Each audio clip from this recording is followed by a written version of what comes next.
या आधुनिक टेक्नोलॉजी से जुड़ी हमारी रोजमर्रा की जिंदगी हो, बिजली की किल्लत में कोई भी राज्य, कोई भी देश विकास नहीं कर सकता।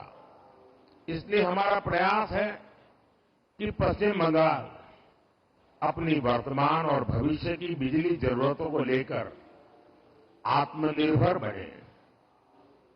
आज दामोदर घाटी निगम के तहत Raghunathpur thermal power station phase 2 परियोजना का शिलान्यास इसी दिशा में एक बड़ा कदम है। इस परियोजना से राज्य आएगा। इससे राज्य की ऊर्जा जरूरतें भी तो पूरी होगी ही, आसपास के क्षेत्रों में आर्थिक विकास को भी गति मिलेगी।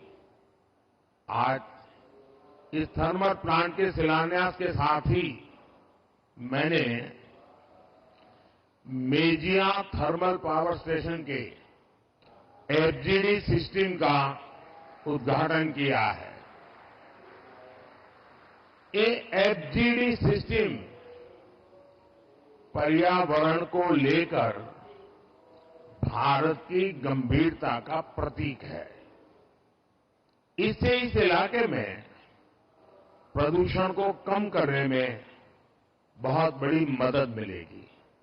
साथियों, पश्चिम बंगाल हमारे देश के लिए, देश के कई राज्यों के लिए पूर्वी द्वार का काम करता है। पूरब में इस द्वार से प्रगति की अपार संभावनाओं का प्रवेश हो सकता है। इसलिए हमारी सरकार पश्चिम बंगाल में रोडवेज, रेलवेज, एयरवेज और वाटरवेज की आधुनिक कनेक्टिविटी के लिए काम कर रही है।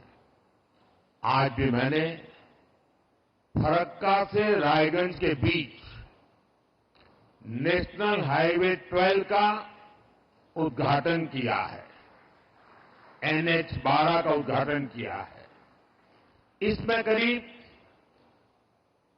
2000 करोड़ रुपए 2000 करोड़ रुपए खर्च किए गए हैं।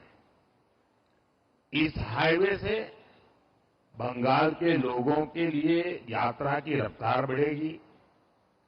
फरक्का से रायगंज तक का जो पूरा सफर है वो 4 घंटे से घटकर आधा हो जाएगा।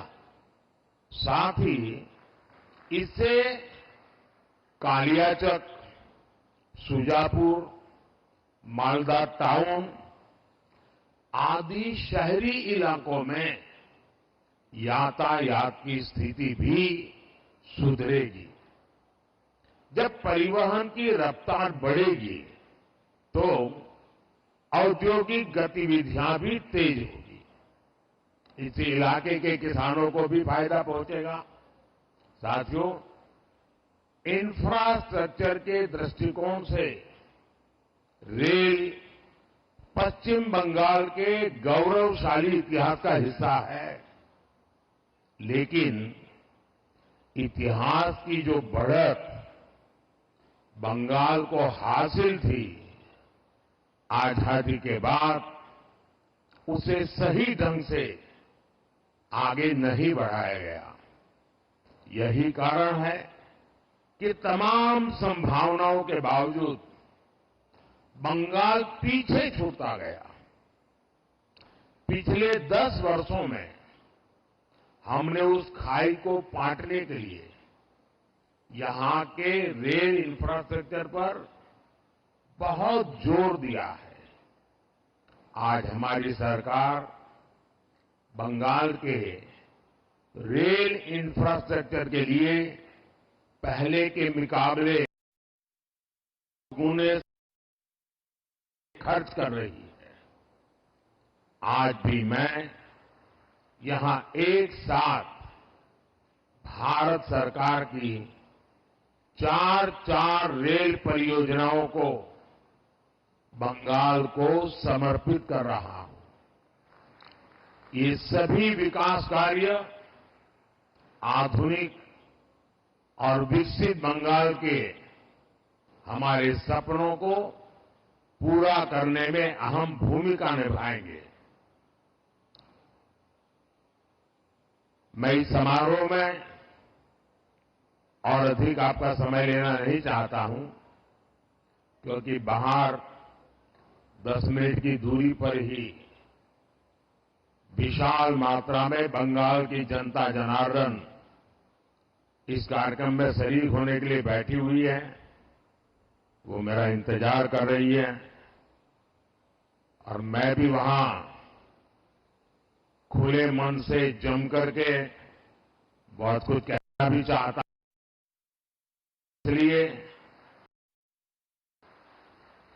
अच्छा होगा कि मैं सारी बातें वहीं पर बताऊं। यहां के लिए बस इतना काफी है।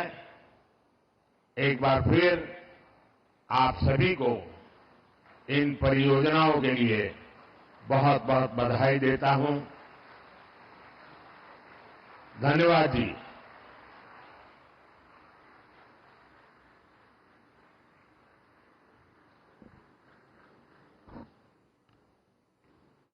પશ્ચિમ બંગાળને અપાય સાથે તેમણે કેટલાક બાબતો પર કટાક્ષ પણ કર્યું અને સીધા આક્ષેપ પણ કર્યા। ઉલ્લેખનીય છે કે કેટલીક રેલવે પરિયોજનાઓનું આજે લોકોને સમર્પિત કરવામાં આવી, દેશને સમર્પિત કરવામાં આવી। જો કે આ તમામની વચ્ચે તેમણે પશ્ચિમ બંગાળ સરકાર પર કટાક્ષ કર્યો।